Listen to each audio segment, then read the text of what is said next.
Bachupally VRS విజ్ఞాన జ్యోతి పాఠశాలలో Vishwaguru world records కార్యక్రమాన్ని ఏర్పాటు చేశారు. ఈ కార్యక్రమానికి మల్కాజ్గిరి ఎంపీ ఈటల రాజేందర్ ముఖ్య అతిథిగా హాజరయ్యారు. అనంతరం చిన్నారులు గీసిన చిత్రాల్ని తిలకించి అభినందించారు. Sadhguru the school of arts ఆధ్వర్యంలో ఇలాంటి కార్యక్రమాల్ని ప్రోత్సహించడం సంతోషంగా ఉందన్నారు. చిన్నారుల్ని ఇలా ప్రోత్సహిస్తే అద్భుతాలు చేస్తారని తెలిపారు. ఉంటాడు చిన్నోడు వీడికి ఏం తెలుసు అనుకుంటాం. వాళ్ళకున్నంత క్రియేటివిటీ, వాళ్ళలో ఉన్న సృజనాత్మకత పెద్దవాళ్ళలో కూడా ఉండదు. అందువల్ల వాళ్ళు అద్భుతంగా మాట్లాడతారు. ప్రశ్నల కొడవలంటే వాళ్ళు వేసిన ప్రశ్నలు మళ్ళీ ఎవరు వేయరు కూడా. ఇలా పెయింటింగ్స్లో చాలా అద్భుతంగా వేసారు. ఆ అద్భుతంగా వేసినటువంటి పిల్లలతో పాటుగా అందరికీ శుభాకాంక్ష తెలియజేస్తా ఉన్నాం.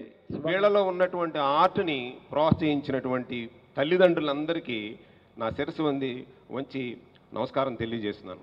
అట్లాగే ఇటువంటి ఒక మంచి ఆర్ట్ ఉన్నటువంటి గుర్తించాలి కదా, గుర్తించి విశ్వగురు వరల్డ్ రికార్డ్స్ అవనివ్వండి, తర్వాత మన రాంబాబు గారు లాంటి వ్యక్తులు ఇంకా దాని మీద ఉన్నటువంటి ఆ కళని ఇంకా పెంపొందించుకునేటట్టుగా, అట్లాగే వాళ్ళకు ఉన్నటువంటి ప్రోత్సాహం అనేటువంటిది, మా అబ్బాయి బాగా వేస్తున్నాడు, మా అమ్మాయి బాగా వేస్తుందని మనం చెప్పుకోవటం కాదు. మీ పిల్లల గురించి 10 మంది మాట్లాడుకునేటట్లుగా, 10 మంది పెద్దల చేత గౌరవింపదగేటట్లుగా కనుక ఇలాంటి రాంబాబు గారు లాంటి వ్యక్తులు, ఇలాంటి సంస్థలు కనుక లేకపోతే వాళ్ళకు ఉన్నటువంటి ఆ చిన్నపాటి కళ మరుగున పడిపోతుంది.